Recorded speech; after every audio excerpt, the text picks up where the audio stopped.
I took on the challenge of self-filming for the first time. Even though I had a camera from 2002, it led to me recording lots of great memories, failures, and successes. Enjoy.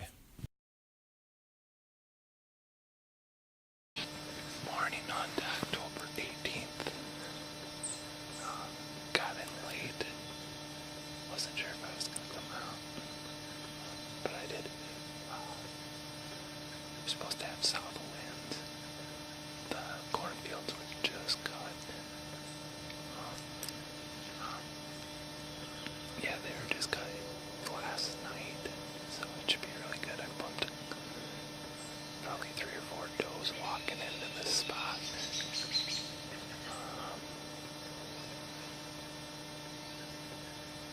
The deer should be just getting ready to rock into the pre-rut, so hopefully there's some bucks cruising this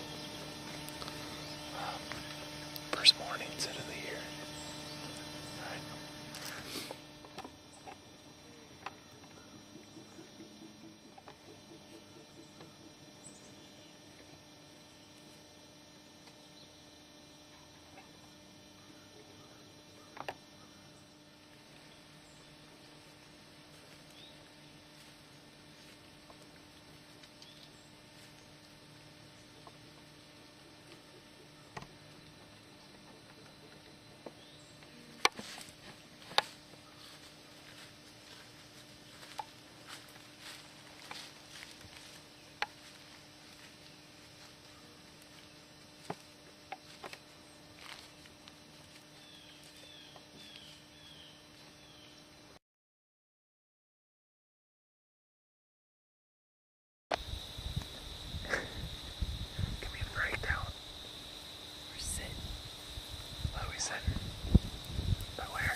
Why is that?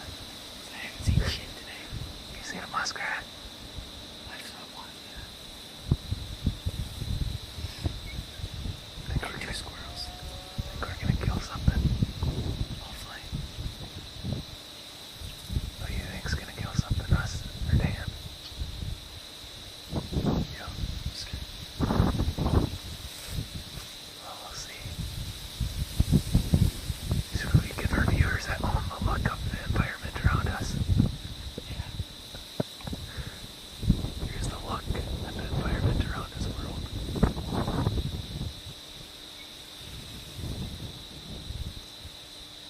Alright, good luck, Jack. We didn't cut his hand. What? Oh yeah, I got my hand. Alright. Next time you see us, Jack will have a big buck on the ground, right? Yeah, hopefully. Alright, signing out. You didn't see anything? No. Why not? Guide sucks. He wants to put me in the swamp. He doesn't understand. Swamp no good for Dan. Yes. No swamp. We're gonna put you in the swamp. There it is. Just a small little chunk of woods. Probably about a 6-acre chunk of woods. Let's see what's gonna happen. Is that a buck? It's gonna be bedded right there about. We're gonna be set up right there. He's gonna walk this way. We're gonna shoot him. That's the plan. Next time you're gonna see us, we're gonna have a big buck down. All of our viewers, what's gonna happen? Redemption. Redemption. Yeah. What happened last time you hunted the spot? I hit a branch, man. Are we gonna hit a branch tonight? I hope there's no branches in the way. All right. There it is. Redemption. That's what we're gonna call this spot. We just had a buck that was right there working a scrape. Had him at 10 yards. Pretty awesome. Got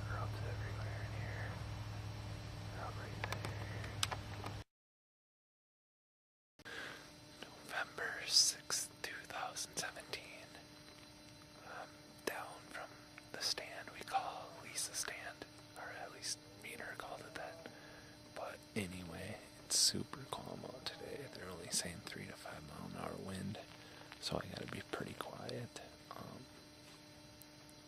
I jumped a doe and a buck walking in. Actually, it was kind of funny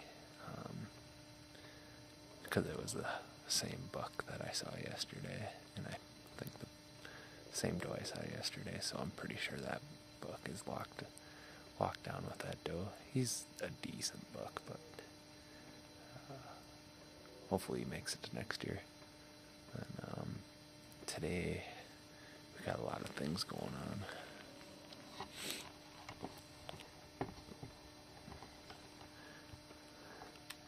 Like yesterday, we're gonna be working that thick edge. It's all doe bedding. Then I found, walking in, some doe beds off. There's a point over here where I saw some does bedding. And I got 2 rub lines going on. I got a rub line going along the thick stuff right here. Then I got a rub line going on down here too, because I actually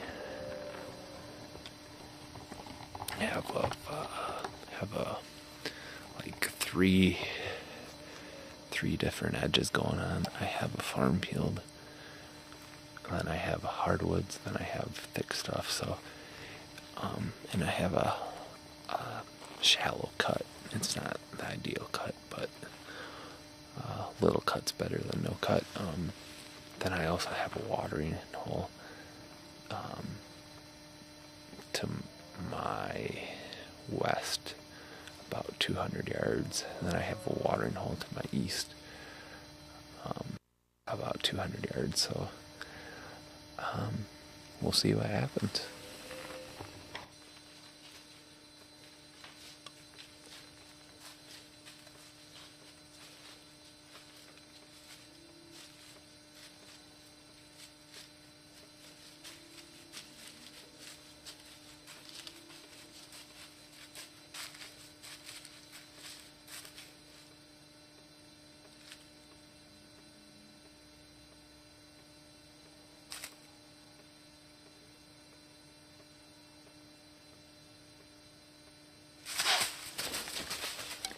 Right.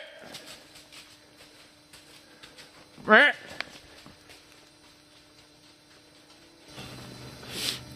Almost had a big one on the ground.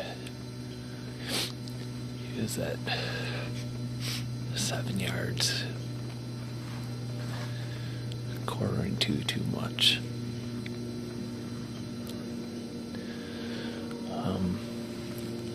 Kind of came from the other end of the doe bedding area. Walk this ridge. If I would have been set up in a tree a little bit further down the hill, I would have had a shot. But that's the way it goes. Deer that far quartering too, I don't like it. I might have been able to blow through the shoulder, but I still didn't look like it. So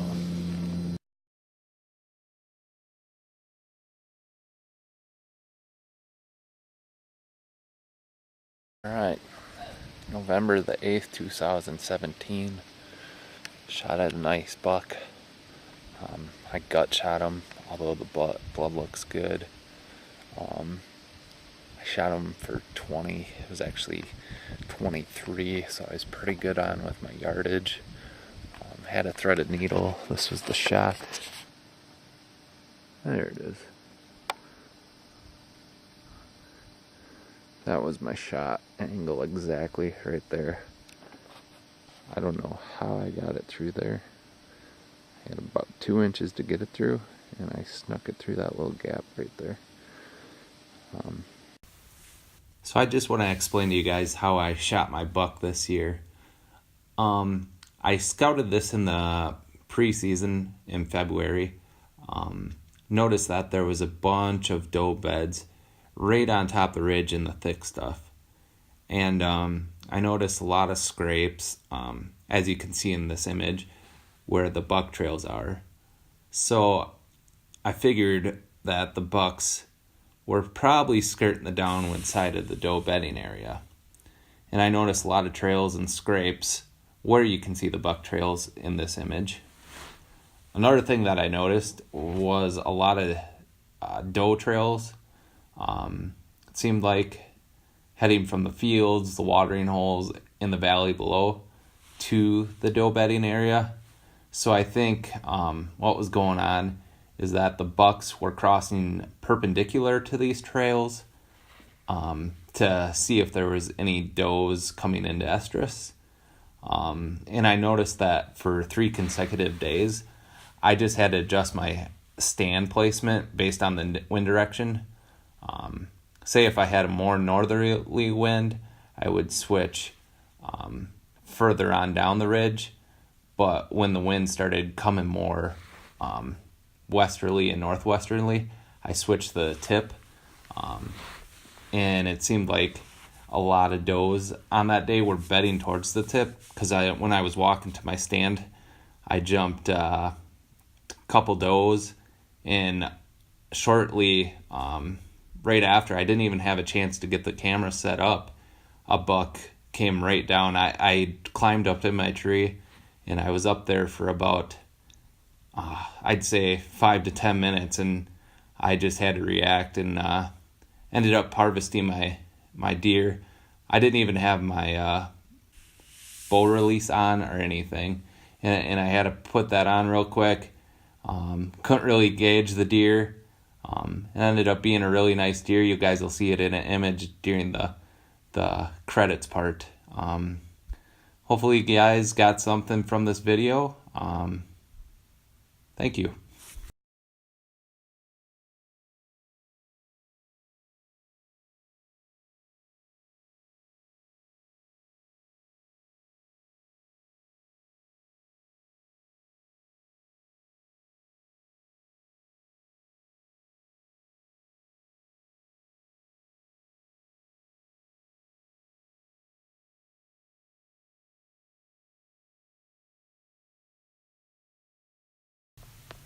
Thank you for watching our video. If you'd like to find more information on the red-bearded predators, you can find us on Facebook, Instagram, or subscribe to our YouTube channel. Thank you for the support.